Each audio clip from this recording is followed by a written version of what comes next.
Hacemos que te gusta. Radio Unión 107.9. Buenas para todos. Aquí estamos otra vez. Yo soy Pablo Veloso. Esto es La Espada de Damocles. En este caso, en una producción especial para Radio Unión, que transmite a través del 107.9. Esta producción tiene como fin desarrollar algunas ideas de la psicología junguiana. Y uno dirá, bueno, psicología junguiana, qué aburrido. Van a hablar de cosas como la sombra, el ego. Y sí, señor, vamos a hablar de esas cosas. Pero vamos a hablar de una manera muy llevadera, muy hilarante por momentos, muy graciosa. Tenemos algunos personajes que nos van a acompañar a lo largo de estas emisiones, que van a ser varios episodios dentro de esta saga de psicología junguiana. Y este primer capítulo tiene que ver con el ego, con el ego. Así que prepárese ahí un refrigerio, alguna cosa para tener a mano y no tener que levantarse en la mitad del programa para buscarlo y perderse los contenidos más interesantes. Vamos a hablar acerca del ego. El ego es aquello que todo el mundo habla de él. Es decir, todos decimos yo, ¿no es cierto?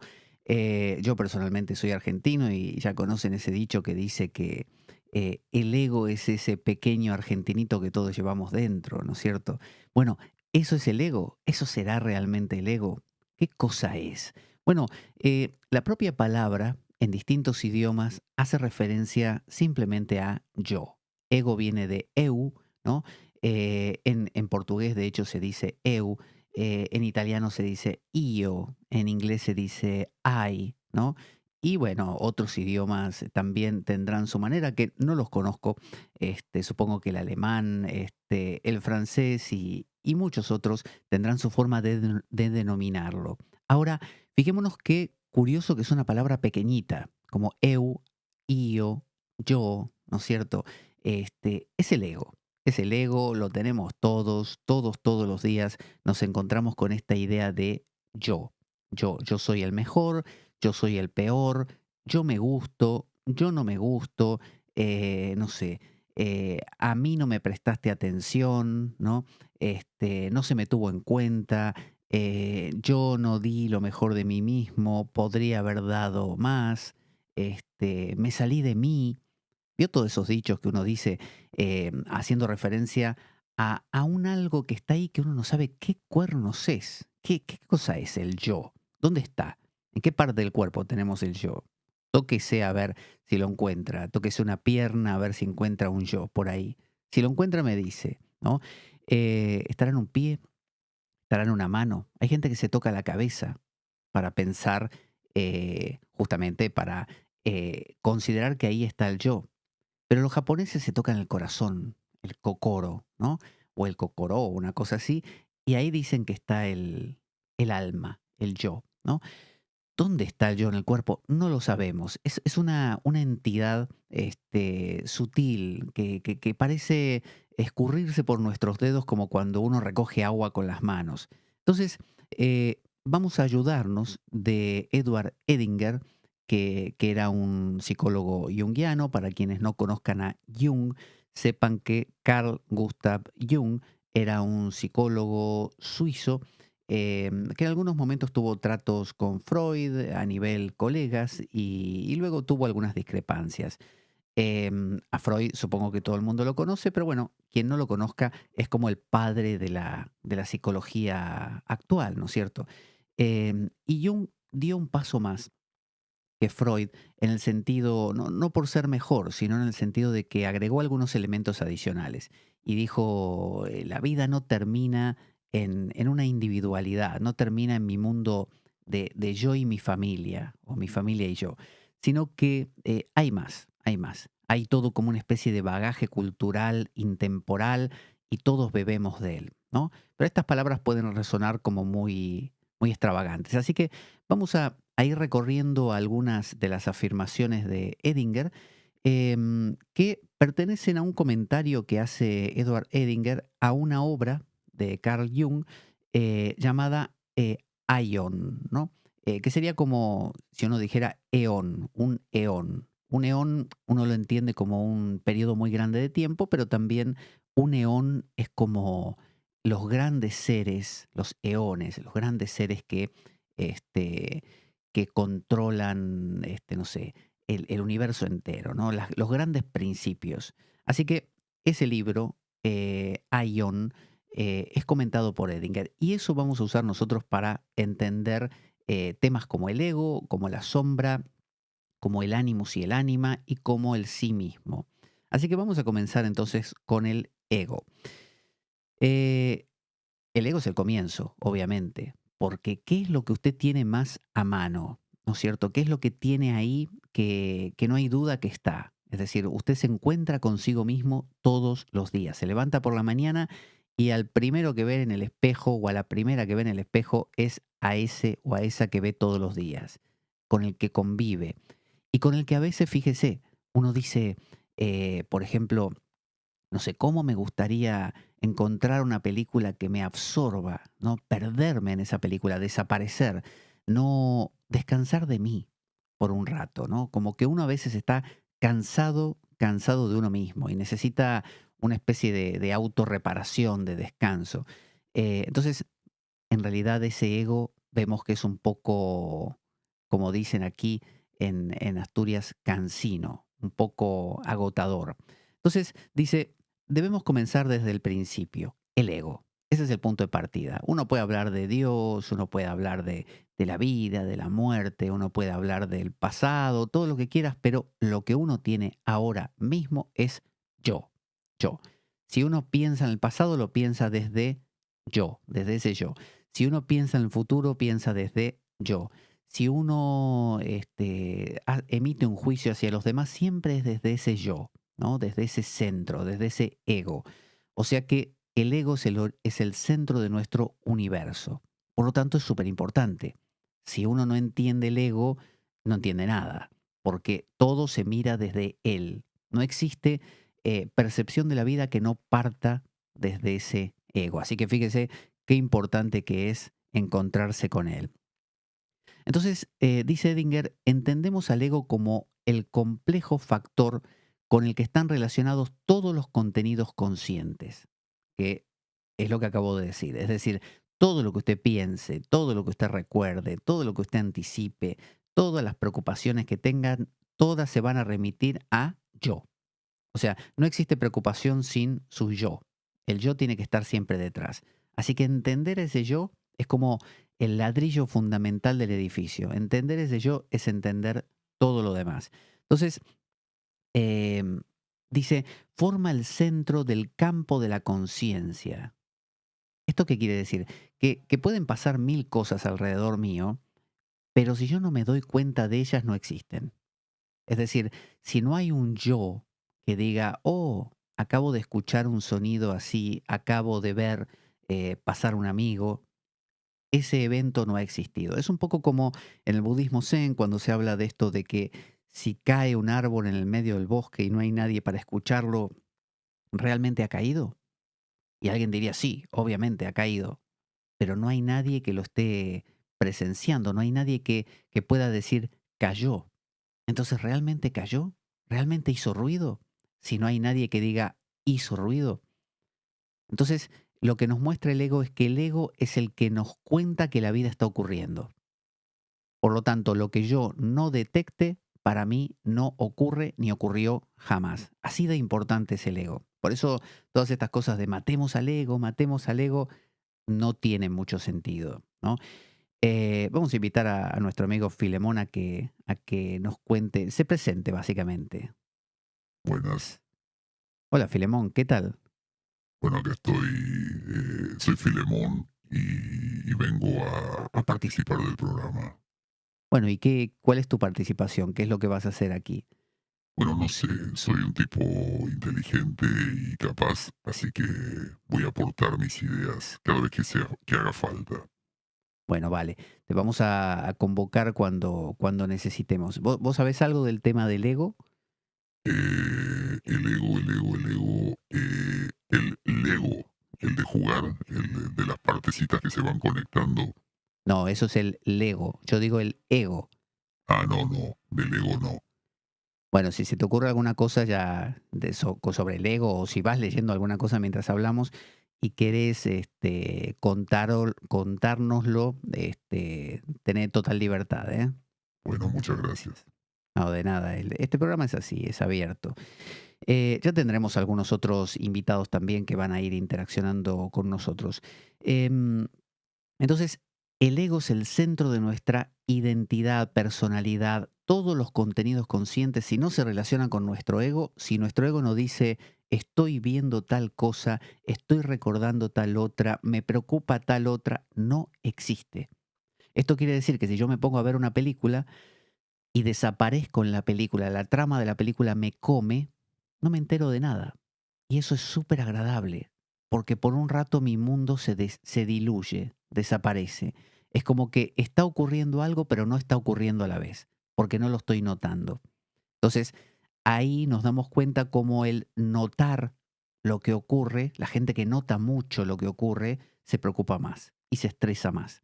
Entonces, aquel que, no sé, se mete heroína de repente o alguna droga que lo relaje, narcótica, lo que está buscando es apagar a ese ego, ¿no? Y el que se suicida en última instancia lo que quiere es deshacerse de ese yo que lo vuelve loco. Y el que se enamora y pretende en ese enamoramiento desaparecer, lo que está queriendo es quitarse de encima esa especie de espada de Damocles, nunca mejor dicho, que es el ego. Así que, pero el ego no se puede quitar, ese es el problema, porque si se quita, no existimos más. Entonces en un suicidio desaparece, obviamente, pero en la vida cotidiana si me pierdo en un amor, tarde o temprano, eso amaina, se atenúa y el ego vuelve. Entonces vamos a explorar eso, si el ego realmente es un problema, si hay que eliminarlo, si es incómodo, qué cosa es y qué hacemos con él. Entonces dice, es el sujeto de todos los actos personales de la conciencia. Ya dijimos, todo lo que hagas está remitido al ego. La relación de un contenido psíquico con el ego forma el criterio de conciencia, porque ningún contenido puede ser consciente si no está representado a un sujeto. Esto dice Jung, ¿no? Es decir, nada de lo que esté ocurriendo puede existir para nosotros si no lo representamos. Puede haber un árbol delante mío, pero si estoy distraído, si no estoy diciéndome, aunque no con palabras, qué bonito árbol, no lo veo. Entonces, es como que pasa por al lado mío, no sé, un amigo mío y como no lo vi, para mí no pasó. Pero ahí pasó, de verdad. Sin embargo, no lo percibí. Hasta que mi ego no diga, oh, mi amigo, hasta ese momento ese amigo ahí no existe. Entonces, el ego aparentemente surge en la vida de todo ser humano del choque del entorno con nuestro cuerpo. O sea, de esa interacción entre el entorno y mi soma, mi cuerpo, aparece el ego, ¿no? Es decir, cada vez que un sonido aparece, cada vez que, no sé, un placer se detona en nosotros, hay una apropiación. Hay una parte nuestra que dice, eh, eso es mío, ¿no? Me gusta este placer, me gusta este dolor, inclusive, podría ser también. Hay gente que le gusta el dolor, sufrir. Me gusta ese cartel que estoy viendo. Amo a esta persona, odio a la otra. A partir de ese encuentro con lo que está afuera, aparece una especie de traducción. Ese es el ego. Ese es el ego. Eso es el ego. ¿Qué función cumple? Ahora lo veremos. Dice, parece surgir entonces de ese choque soma-entorno. El ego parece ser algo, pero en realidad es muy misterioso, nos dice Edinger. Porque claro, yo le pregunto, usted dice, si me gusta el helado de chocolate, ahí hay un ego, hay una apropiación, me agarro del helado de chocolate, me apropio. Y yo le digo, bueno, ¿dónde está el ego ahí? Y usted me va a decir, bueno, la verdad no sé dónde. Sé que está, pero no sé dónde. Entonces, es algo misterioso. Em, Solo podemos decir que sin él no hay conciencia y por ende tampoco mundo. O sea que ya dijimos, si yo me quedo dormido y entro en sueño profundo, no cuando estoy soñando, sino cuando entro en el estado de sueño sin sueños, no hay ego. Y si no hay ego, fíjese qué curioso, no hay mundo. Es decir, una persona que se despierta después de con el recuerdo, con la sensación de no estuve. ¿Vio cuando uno duerme por la noche y tiene esa sensación, por ejemplo, de... Ah, qué agradable. Me acabo de despertar. No me acuerdo de nada. Como si me hubieran dado un martillazo en la cabeza. Qué bueno. Bueno, esa sensación, esa de desaparecer, de no acordarte de nada, ese me quité de encima a mí mismo, a mi propio ego. Bueno, eso es el estado más agradable, que es el estado de no ser. Pero lo paradójico es que la vida no le gusta eso, porque si le gustara eso, seríamos seres que justamente no tienen ego, es decir, no conscientes. Sin embargo, la vida dice, no, está bien, disfrutaste en ese momento, tenés que volver a despertarte, tenés que volver a aparecer, tenés que volver a existir, tenés que volver a decir yo. Y duele decir yo, porque cada vez que yo digo yo, hay un otro. Y ya lo decía el filósofo francés Jean-Paul Sartre, que decía, eh, el infierno es el otro, ¿no? Ese alter, ese otro me duele, porque cuando yo soy yo, estoy expuesto a la mirada de un otro y me doy cuenta de la mirada del otro. Y si la mirada del otro no es agradable, me duele. Y si es agradable, también está asomando ahí el miedo a que mañana esa mirada agradable ya no lo sea y me empiece a doler. Entonces, dice, el ego es un descubrimiento reciente. ¿Cómo es eso? ¿Que antes la gente no había descubierto el ego? ¿Cómo puede ser? Bueno, antes la gente no pensaba me refiero en la, no en la prehistoria, sino hace, no sé, 300 años de repente. No andaba pensando demasiado en que habría una mente, cómo es que pensamos, hay un ego dentro, hay un centro. No, simplemente se consideraba que uno respondía al entorno haciendo una representación mental de todo lo que ahí afuera pasaba y que así se gestionaba. Pero Descartes, el filósofo francés Descartes, en su discurso del método, así se llama una de sus obras, de 1637, lo plantea por primera vez. Antes de eso hubo intuiciones, como decimos. O sea, los propios hindúes tenían la idea del ahankar, del ego, ¿no? Pero digamos que la eh, psicología occidental, luego de Descartes, bueno, lo hizo chicle. Cogió el ego y lo empezó a estirar y a trabajar y a plantearse y a replantearse un montón de cosas. Los hindúes sí tenían, obviamente, el Ahankar y la filosofía Samkhya y Patanjali con sus Yoga Sutras lo representa muy bien. Sin embargo, esta idea en la psicología occidental, a partir de Descartes, empieza a ser motivo de todo, motivo de observación. ¿Por qué? Bueno, porque a los occidentales el ego nos encanta. O sea, nuestra cultura está basada en yo. El oriental tiene una noción más de pertenencia al clan, al conjunto, inclusive la salvación hindú, por ejemplo, es una salvación global, tiene que ver con la reencarnación, uno muere y puede regresar, son ciclos cósmicos.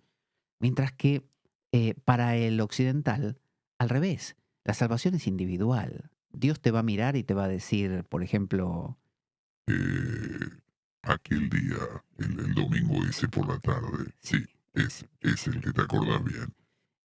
Contame, ¿cómo fue que hiciste eso? Estaba mal. Sabías que estaba mal eso. Y lo hiciste igual. bueno, esa especie de encontronazo, encontrarse con tu propia falencia y hacerte responsable vos, tú mismo, no pudiendo delegárselo a nadie, es una especie de apoteosis del yo. Es el yo en su máxima expresión. No es esta idea colectivista, hindú en tal caso. No, no. Es una idea occidental basada en yo y mis consecuencias. Entonces, nuestra mente occidental, que a veces nos pasa justamente esto, vamos a Oriente, bebemos de esas fuentes, pero nos cuesta entender, tal como les pasó a los que primero se acercaron al Tao Te Ching, por ejemplo, una obra china atribuida a Lao Tse, antigua, y esos que se acercaron por primera vez no eran otros que sacerdotes jesuitas. Y claro, cuando se encontraron o se toparon con la palabra Tao, dijeron, vamos a traducir esto. ¿Y cómo la tradujeron? Como Dios. Pero pero le aseguro que dista mucho de la concepción occidental de Dios. La, con, la, ahí se me fue la palabra. La concepción, eso. La concepción occidental de Dios tiene que ver más con un ser, con algo, con una entidad, algo que está ahí. Muy parecido a nuestro ego, casualmente. Fíjese, decía Vivekananda, un sabio hindú, que si los búfalos tuvieran un dios o postulasen un dios, tendría forma de búfalo, tendría cuernos, ¿no? Sería muy bufalesco, ¿no? Digamos.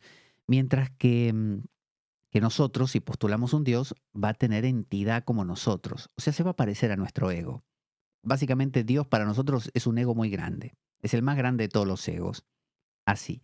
Entonces, claro, cuando vamos a Oriente, que tiene otra visión de las cosas, mucho menos personal, no nos cuadra ni por ningún lado. Entonces, por eso digo, a partir de Descartes o Descartes, empieza una reflexión acerca de la subjetividad, de cómo es que entendemos la vida, cómo es que procesamos la vida. Y usted dirá, ¿y todo esto para qué sirve? Bueno, fíjese que la gestión que usted haga de lo que le va pasando en la vida va a determinar si usted es un infeliz o una infeliz, o un miserable o una miserable. O por el contrario, una persona que camina por la vida y más o menos lleva todo adelante de una manera feliz, ¿no? De una manera agradable. Entonces, entender el proceso del ego, la función del ego, cómo trabajar desde él, cómo equilibrarlo, resulta fundamental para ser feliz. No le estoy hablando ni de encontrar a Dios, ni de ganarse la lotería. Porque usted se puede ganar la lotería, pero si usted hace una mala gestión del ego, olvídese, va mal. Entonces, ¿qué hizo Descartes? Antes, como decíamos, hubo intuiciones, pero no hubo definiciones claras en Occidente. En Occidente. Descartes proponía que solo sabemos, él tenía esta frase del cogito ergo sum, que significa soy consciente y por ello existo, ¿no? Esta idea de, a veces se traduce como pienso, el cogito, ¿no? La reflexión, el pienso, por eso existo. Y él planteaba la idea de, bueno, tenía como unos experimentos mentales. Él decía, yo dudo de todo, ¿no? Dudo de todo, dudo de que exista la gente que vivió en un pasado, dudo que exista un futuro, dudo que exista esta mesa que tengo delante, dudo que exista Dios, pero no puedo dudar de que estoy dudando. O sea, hay algo fundamental ahí, que es el yo. Es lo que decíamos al comienzo. Yo puedo dudar de todo lo que existe, pero no puedo dudar de que aquí estoy. Todos tenemos esta sensación de centralidad. Alan Watts, un pensador inglés, hablaba de que una brizna de hierba tiene una sensación de estar en el ombligo de la existencia. O sea, cualquier entidad viviente en este planeta o cualquier otro tiene la sensación de que es el centro. Porque fíjese, usted va caminando por la calle y todo pasa para usted. O sea, usted es el centro de cualquier experiencia. Si usted se gira para la derecha o para la izquierda o camina 5 calles o 2, siempre usted va a estar en el medio de todo. Usted se da una vuelta de 360 grados sobre sus propios pies y va a notar que usted es el medio. O sea que podemos dudar de todo, pero no podemos dudar de que ahí estamos nosotros, que ahí hay algo. Eso es lo que descubrió Descartes y dijo su famosa frase cogito ergo sum, y con eso ya pasó a la historia. Entonces el ego es lo único que no puede negarse. Usted no puede negar el ego, ¿no? Y no es el ego bueno, el ego malo. El ego no es ni bueno ni malo. Es simplemente un eje, un centro em, referencial, ¿no? Es el que es la referencia para todo lo demás que ocurre. Entonces, Descartes, de hecho, dijo esa frase famosa de Cogito ergo sum. eso, dijo Descartes. Es una frase profunda, usted si la piensa un poco, Cogito ergo sum. bueno, sí, ya entendimos, pero ¿y qué quiere decir? Bueno, cogito ergo sum quiere decir que cuando uno cogito, es porque cogito, obviamente. ¿Y cuánto cogito? Y cogito, un montón, como ergo sum. Es eso. Cogito, mucho. Ergo sum. Está bien, Descartes. Gracias, gracias. No, de nada. Si quieres te lo explico más. No, no, está bien así. Ya entendimos. Es el cogito y es el ergo sum, ¿no? Exactamente. Parece difícil, pero en realidad es fácil. Cogito. ¿Cuánto cogito? Hola, ¿cogitaste o no cogitaste todavía? Bueno, se trata de eso, cogito. Sí. Bueno, ya está, ya está. Ya entendimos. Vemos que es medio redundante lo tuyo, ¿no? No, pero ¿no exploraste nada más? Bueno, yo empecé a cogitar todo. Y yo, no sé, comía algo y cogitaba. Me encontraba con alguien y le cogitaba encima. Y bueno, después la gente me empezó a evitar, porque decían, Descartes te cogita y vas ahí con una ropa nueva y te cogito todo, ¿viste? Ah, vale. Bueno. Muchas gracias, Descartes. Si te necesitamos, te llamamos después. Bueno, no, cuando quieran, ¿eh? Yo les cogito. Hasta luego, ergo sum. Hasta luego, hasta luego. Bueno, ya conocimos a Descartes. El que no lo conocía ya sabe quién es. Si lo ve en alguna pintura o algo, ya sabe cómo se expresaba Descartes. Porque tenemos como una especie de máquina del tiempo donde podemos extraer personas que vienen hacia nosotros y nos cuentan cosas como el propio Descartes que nos cuenta cómo cogitaba y cómo hacía ese tipo de cuestiones. Entonces, en los niños, fíjese, ¿qué pasa con el ego en los niños? Los niños tienen ego desde que nacen. ¿Un niño nace con ego? Eh, ¿Qué pasó, Filemón? ¿Nace con ego o no nace con ego? eh, Bueno, Filemón, definite. ¿Nace o no nace con ego? eh, Bueno, veo que estás un poco trabado. no, es que estaba aclarando la garganta. Yo, claro, no, porque tengo la voz un poco así como fumo mucho yo. Lo tengo que confesar. Entonces digo, es para limpiar la garganta. Los niños nacen sin ego. Un niño no tiene ego. No se entera de nada. Es como dicen los Lelutier. Un niño casi es humano. Casi. Ah, vale. O sea que un niño pequeño cuando nace no tiene ego, no tiene punto de referencia de nada. Eso es lo que decís. Exactamente. Vale, entiendo. Entonces, en los niños, ¿cuándo surge el ego? Hacia los 2 años o 2 años y medio. Y usted dirá, ¿y antes qué pasa? Bueno, antes no hay ego. Antes están los niños ahí cogitando, o cogitando, pero nada. Cogitan y cogitan, pero no hay ego. No hay una reflexión. Es decir, justamente el ego es eso, es una reflexión. Cuando uno pone un niño de menos de 2 años frente a un espejo, como le pasa a los mamíferos inferiores, como por ejemplo, no sé, un perro, probablemente el perro le ladre al del otro lado porque no se da cuenta que es él. Mientras que uno pone un orangután o a mamíferos como un delfín y resulta que se miran en ese espejo y se reconocen, saben que son ellos. No le digo que se andan peinando, pero bueno, se miran en el espejo. Bueno, un niño pequeño, usted tiene un niño de menos de 2 años, lo pone frente a un espejo y puede creer que es otro niño inclusive, pero no se va a reconocer. ¿Cómo se dieron cuenta de esto los científicos? Se preguntará usted. O sea, ¿cómo hicieron para llegar a esta conclusión? Bueno, lo que hicieron fue ponerle en la frente una marquita, un papelito pintado en la frente a un niño y lo pusieron frente a un espejo. Los niños que viéndose en el espejo se quitaban su propio puntito de papel de la frente era porque se habían dado cuenta que el del espejo eran ellos. Los que no, era porque sencillamente pensaban que era otro niño que tenía un punto en la frente, no ellos. Entonces, ¿cuándo se da el paso entre no tengo ego y empiezo a tener ego? O sea, ¿cuándo se nos acaba la felicidad, básicamente? Y ahí está la cuestión también. ¿Por qué no nos quedamos siempre así? ¿Por qué no nos quedamos sin ego eternamente? Bueno, porque la vida quiere que desarrolles un ego. ¿Por qué? Ahora veremos. Entonces, 2 años y medio el niño empieza a detectar esto. Y los mamíferos superiores también desarrollan esta habilidad. Orangután, como le digo, delfín, creo que las orcas también. Pero los mamíferos inferiores, su perro, su gato, probablemente se miren eternamente en el espejo y le ladren o le maullen al espejo, no dándose cuenta de que ese insignificante ser reflejado son ellos mismos. Y le dejen todo el espejo babeado por frotarse contra él o por atacarlo, siendo que eran ellos mismos. Convirtiéndose, le aclaro, en el hazme-reír de toda la familia y quizá amenicen veladas muy largas en las cuales todos los familiares se entretienen viendo cómo el perro de la casa pelea contra su propio reflejo. Por eso el perro intenta en la siguiente vida ser humano, ¿no? Para no caer en ese patetismo tan desagradable. Em, entonces, al principio los niños, muchos de ellos hablan en tercera persona. ¿Cuál es tercera persona? Yo, tú, él.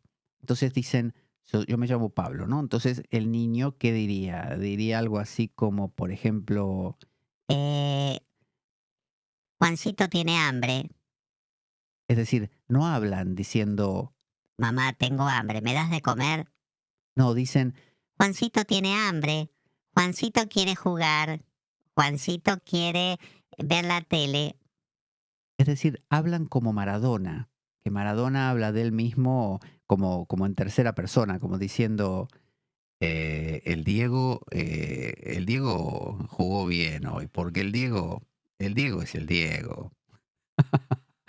No sé si lo ha oído hablando de esa manera. Es decir, es un tipo que habla de sí mismo en tercera persona. Bueno, podríamos decir que Maradona no desarrolló todavía un ego. Y es así, usted dirá, sí, pero tiene un ego infinito. En realidad no ha desarrollado un ego sano, que ya lo veremos, es un ego más como individuado, un ego que te permita una interacción con el medio. Ya veremos lo que le ha pasado a nuestro amigo Maradona, que tiene hasta su propia iglesia, para los que no sepa, su propia religión. Es la iglesia maradoniana. Y no le estoy haciendo una broma, es de verdad. Tiene iglesia maradoniana, quizá él mismo nos lo pueda contar. El Diego tiene la iglesia maradoniana. Tengo un montón de... El Diego tiene un montón de seguidores que lo adoran y lo ponen en un altar. Eh, el Diego es así, hay misa maradoniana y la iglesia maradoniana se extiende por todo el mundo. Yo si me lo encuentro al Diego le doy un beso. El Diego es el Diego. Bueno, esa es la realidad que tenemos normalmente con respecto al ego. Y hay gestiones del ego diferentes que ahora vamos a ir recorriendo. Entonces, luego, eh, el ego empieza a aparecer en el niño. El niño empieza a reconocer que el puntito de la frente era de él. Y a partir de ese momento comienza el calvario, por un lado, porque empieza el dolor de empezar a darse cuenta que el que metió la pata fue uno, no fue ni el Diego ni el Juancito, es yo.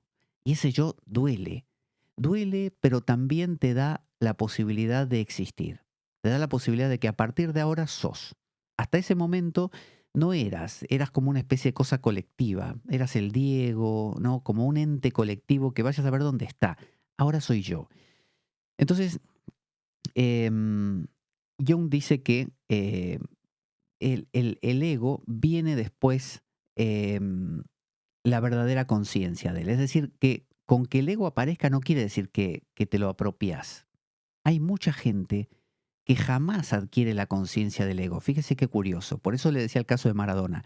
Gente que ya está en edad de sacarse el papelito de la frente y ya se lo sacó, pero sin embargo, de alguna manera, no es consciente de que tiene esa función. Es como si usted tuviera una Ferrari en su garage, pero no es consciente, no lo sabe.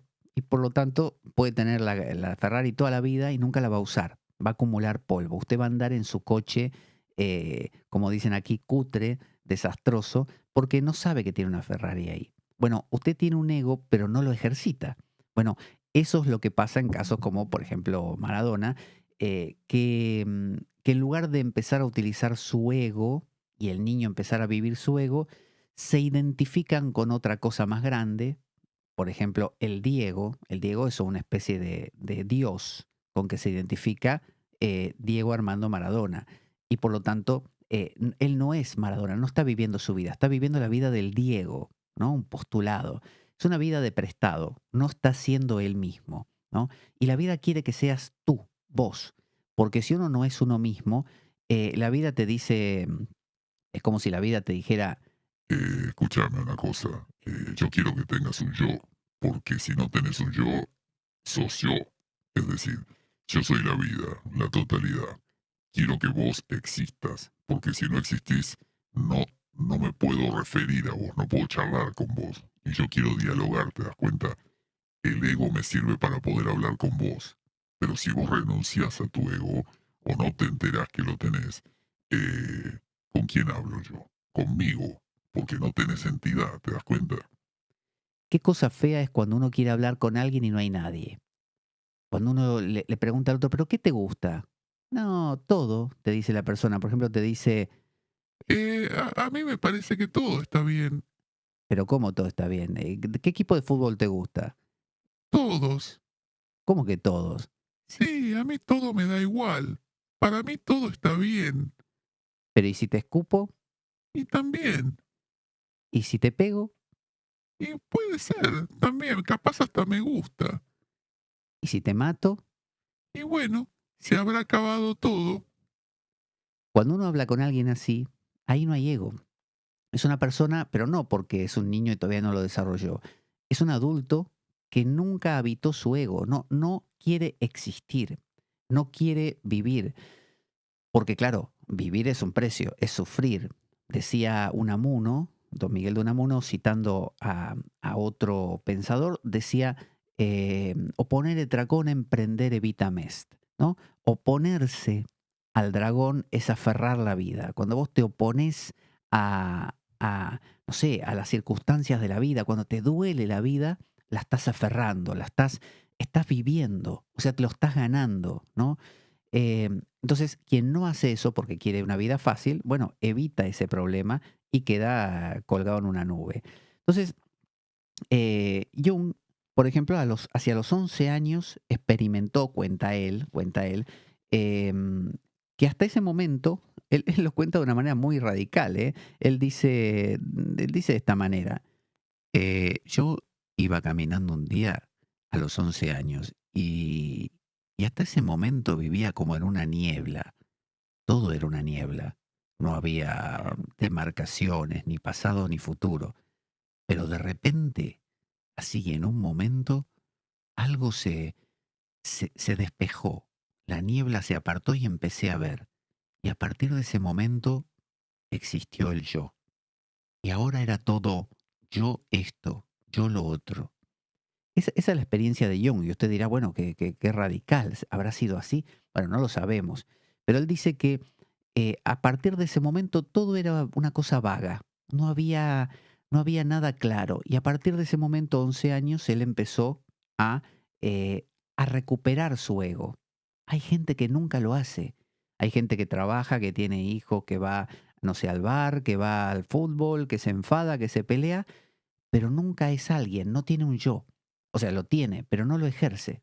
Prefiere vivir en una especie de cosa colectiva, eh, no sé, como una especie de corriente colectiva de emociones que lo llevan de un lado para el otro. Entonces algunas personas lo vivencian vagamente. Entonces quedémonos con esta idea que es colosal. No tenés ego, te lo tenés que ganar. Es decir, tener la Ferrari en el garage no quiere decir que la tengas, quiere decir que está ahí. Pero si no te enteraste, no la tenés.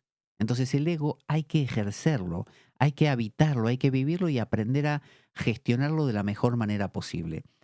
Schopenhauer, un pensador que tenía justamente un muy mal genio, este, escribió, por ejemplo, El mundo como voluntad y representación. Y ahí aclara que toda la existencia es subjetiva. O sea, que las cosas no están ahí, sino que son interpretadas por uno, que es muy diferente. Entonces, él, que bebió mucho de la filosofía hindú, de hecho, soy Schopenhauer, le gustaba mucho los Upanishads hindúes, él tomó esta idea de que lo que te pasa eh, no te pasa limpiamente. O sea, no es que ese tipo es malo y es malo. No, lo interpretás como malo de acuerdo a tus parámetros. A vos te parece malo, ese tipo es malo, y a otra persona ese mismo tipo le parece genial. Entonces, eso nos muestra que el tipo no es ni bueno ni malo, es de acuerdo a quien lo mire. Decía Alan Watts que una cosa no es lo que es por lo que es, sino por el contexto en el que está inmersa. Fijémonos. Entonces, esto nos decía Schopenhauer con su mal genio clásico. Decía, Escúchame, todo lo que vos percibís no existe de verdad ahí. Es una interpretación que vos le estás haciendo. Entonces, si le haces una buena interpretación, todo bien. Y si le haces una mala interpretación, lo ves todo negro, ¿viste? Así que no me vengas con que este es bueno, aquel es malo. Es según cómo lo ves vos. así, con un mal genio muy clásico de él. Ya podemos ver en las pinturas de Schopenhauer cómo tenía el pelo todo revuelto. Y una persona que tiene el pelo revuelto es una persona maléfica, ya por definición. Jung divide a las tipologías humanas en dos básicas. Jung solía decir que había los introvertidos y los extrovertidos, dos clases de personas. Los extrovertidos, que son hacia afuera, se vinculan más con lo objetivo. O sea, tienden a agregar, no es que exista algo objetivo. Ya el mismo Kant, filósofo alemán, hablaba del Ding an sich, ¿no? De la cosa en sí. Entonces uno diría, bueno, yo pienso que este tipo es bueno, tú piensas que este tipo es malo. ¿Cómo es verdaderamente en sí, más allá de nuestras interpretaciones? ¿Cuál es el Ding an sich? ¿Cuál es la cosa en sí? ¿Cómo es? ¿No? Que es equivalente a decir si cae el árbol en el bosque y nadie hay para escucharlo, no hay ruido, pero bueno, ¿cuál es el ruido que se produciría si nadie lo escucha? No el ruido que mi oído capte o el que tu oído capte, el ruido en sí. Bueno, no hay, no hay. Esto es lo que nos dice Schopenhauer. Schopenhauer, ¿quiere que se lo explique otra vez? Bueno, eh, Ahí estoy. Yo soy Schopenhauer. Y al que no le guste, lo tiro por la escalera. Porque eso hice con mi ama de llaves. Porque no me gustó lo que me dijo, ¿viste? Porque yo lo interpreté así. Yo interpreto mal, todo mal. Tengo una interpretación negativa de todo. Schopenhauer soy. ¿Sabés dónde vivo? Vení a buscarme, que te tiro por la escalera, te tiro. así Schopenhauer interpretaba la vida. Entonces, introvertidos y extrovertidos. Introvertido quiere decir aquel que se centra más en la subjetividad, le da más, como que usted ve la mesa y le agrega más cositas a la mesa. Es grande, es pequeña, es bonita, me gusta el detalle, me impactó emocionalmente. En cambio, los extrovertidos son los que ven la mesa y le agregan poco. Ah, es una mesa, dicen. Una mesa grande. Sí, es muy útil. Me puede servir, me gusta. Listo. Entonces, el que vive en el mundo introvertido está más cerca de la representación, está más cerca de, decía Edinger, de entender este proceso. O sea, si a usted le tocó ser de los introvertidos, no le va mal en la vida, no es negativo. Al revés, quizás hasta es positivo, porque está más cerca de poder captar esta clase de explicaciones que estamos dando. ¿Por qué? Porque usted está más como dándole vueltas, como dicen aquí, rizando el rizo, dándole más vueltas ahí a la idea. Mientras que los que están mucho en el exterior tienden a ver más las cosas de manera más simplona, más simple. Obviamente son las personas más prácticas en el mundo, que pueden hacer más cosas. Mientras que el introvertido quizá es el que se muere de hambre porque no supo gestionar el mundo exterior. Pero bueno, la gente hipersensible e introvertida tiene una apertura más grande a estas cosas. Entonces, los introvertidos, digamos que comprenden mejor la representación. Distinguir lo subjetivo y lo objetivo es la clave para poder salir de la participación mística, lo cual es equivalente a desarrollar un ego sano, un ahankar. Aquí está el tema. ¿Qué es la participación mística? Bueno, Jung le llamaba participación mística, nos lo va a explicar Filemón. A ver, Mejor él. Ahí va, acá estoy. Porque el otro era Schopenhauer. Yo soy Schopenhauer. Y ya lo sé. No me quites el protagonismo. No te lo quito, pero te puedo tirar por la escalera. No me tires. Escúchame, voy a hablar yo. ¿De qué tenía que hablar? Bueno, ya no me acuerdo, Filemón, de qué la participación mística. Eso.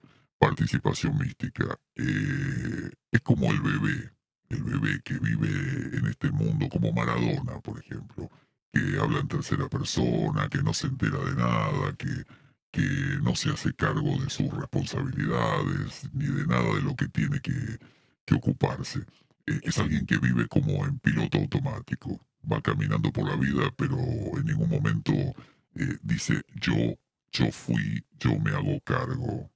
Ah, comprendo, comprendo. Entonces, participación mística es como vivir abrazado a mamá y que mamá se ocupe de todo.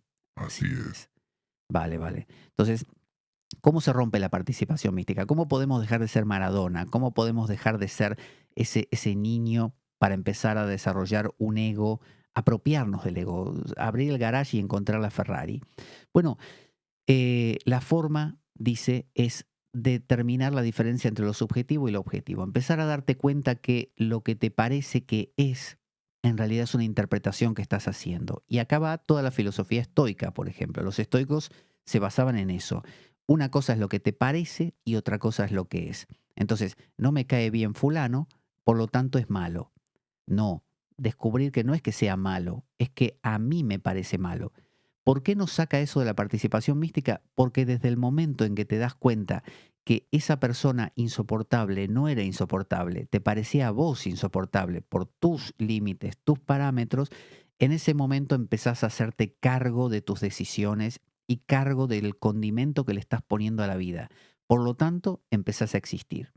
Hasta ese momento, mientras decís, este es malo, no existís, porque no tenés ni idea por qué le estás diciendo malo. Simplemente funcionás en piloto automático. Te impulsa tu propia psique. Pero a partir del momento que decís, no, momento, es verdad, no me gusta esta persona, pero no me gusta a mí, es mi interpretación. Mi amigo que está acá al lado le parece súper, no sé, guay esa persona, súper fantástica. Así que el problema es mío. Entonces, ahí salimos de la participación mística y desarrollamos un ego sano. El ego tiene dos funciones.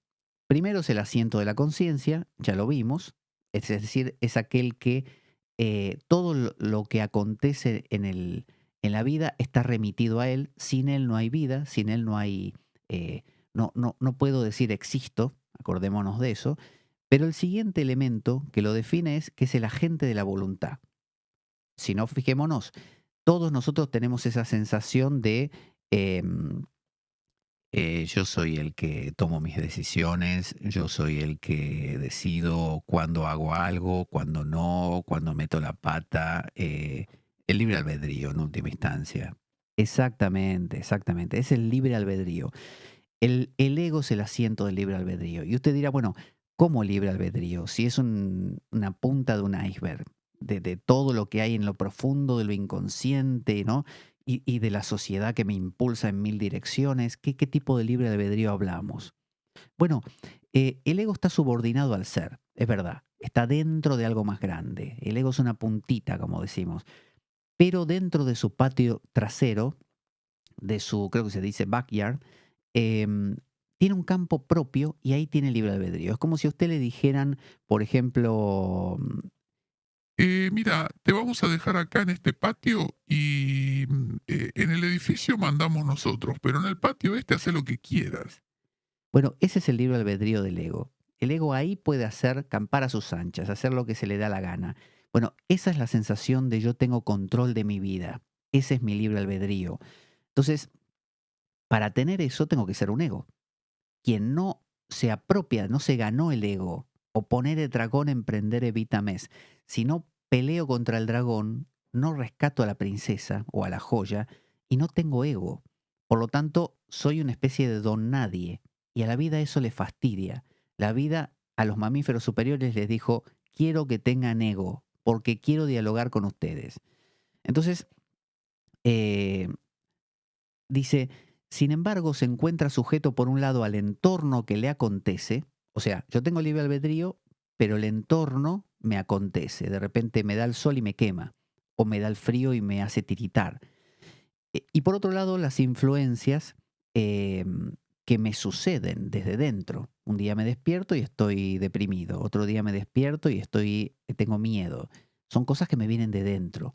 Entonces, todo mi edificio es imprevisible, yo no lo manejo, pero en mi patio trasero, en ese pedacito chiquito que uno dice, esto soy yo, ahí sí tengo libre albedrío. Pero uno dirá, bueno, pero ¿y qué tipo de libre albedrío es ese?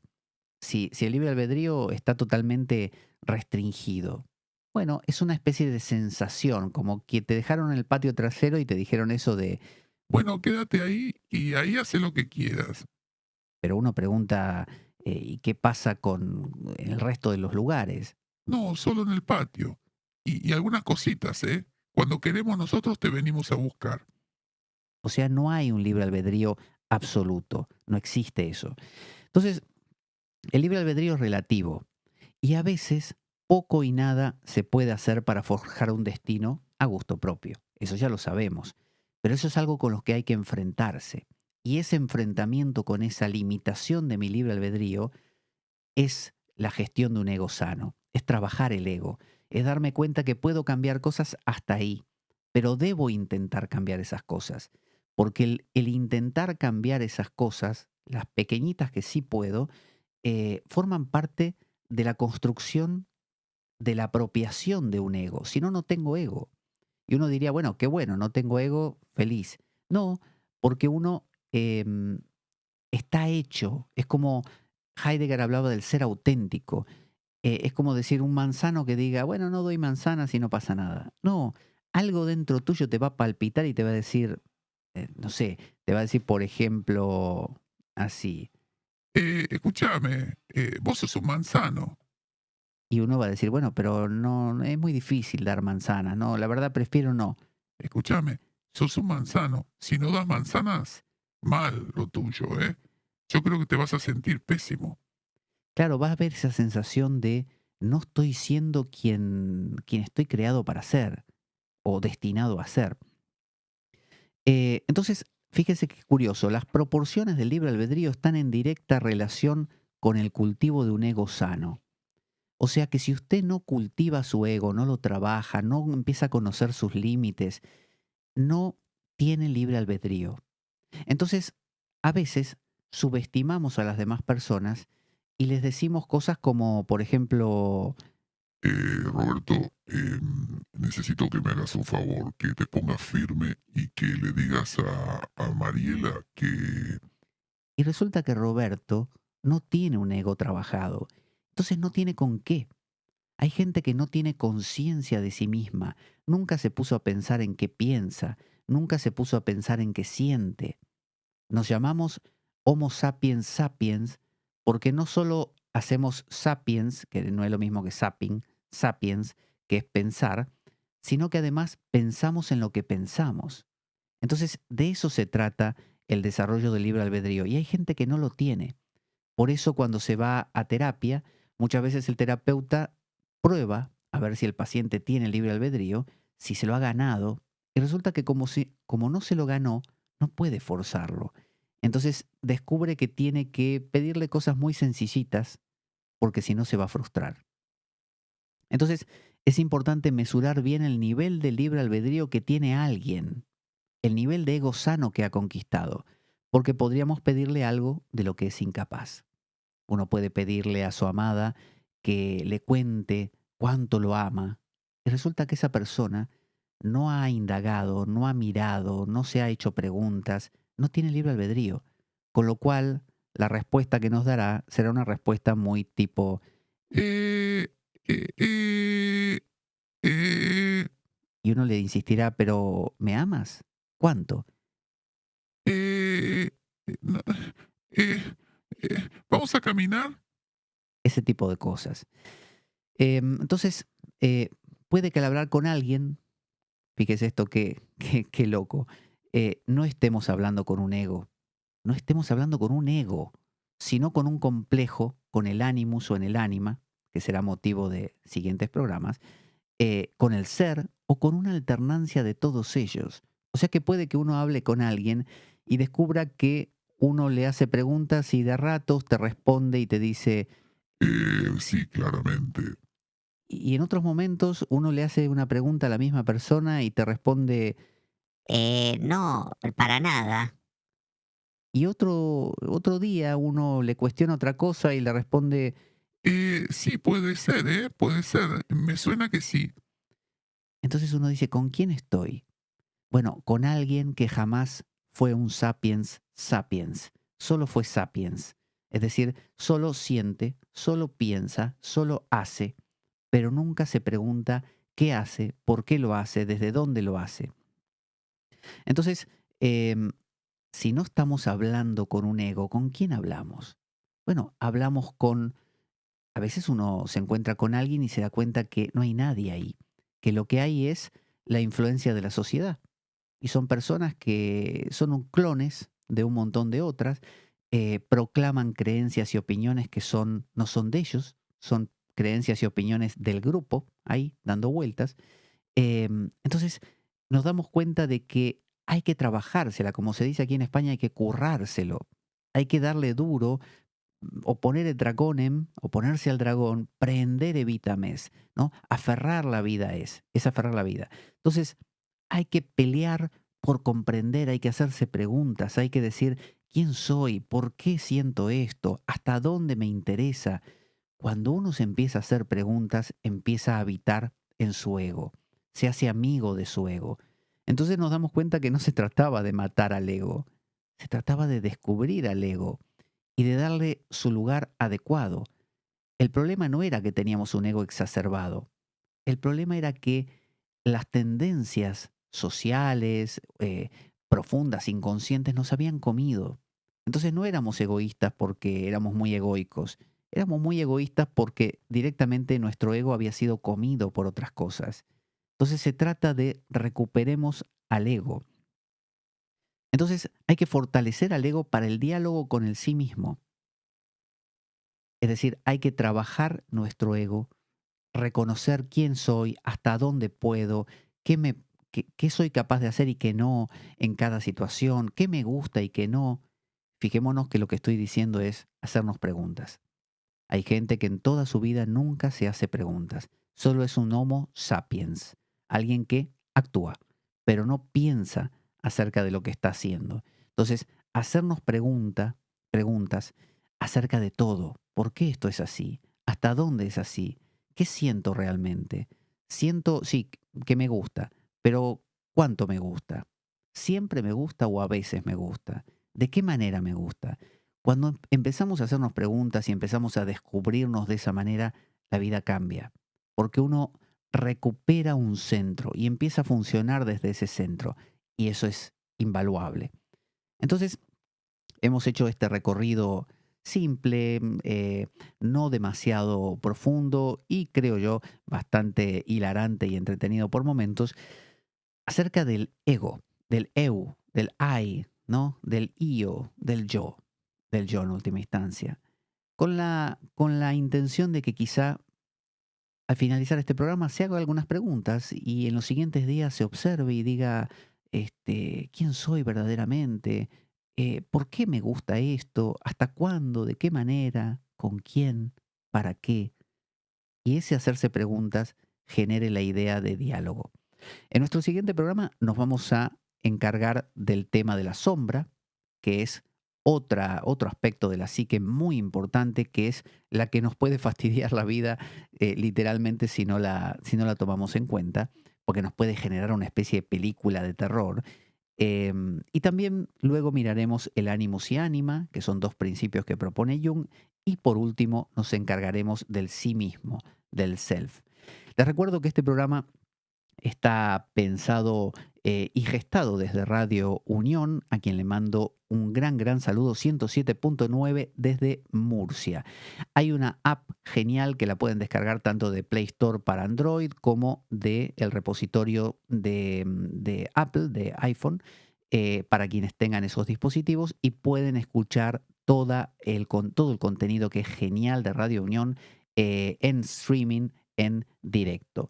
Así que soy Pablo Veloso, esto ha sido La Espada de Damocles para Radio Unión y nos encontramos en la siguiente ocasión para continuar con esta saga junguiana, esta saga apasionante que nos va a llevar a descubrir grandes cosas de una manera sencillísima para comprender nuestra psique. Ahí va. Hacemos la radio que te gusta. Radio Unión 107.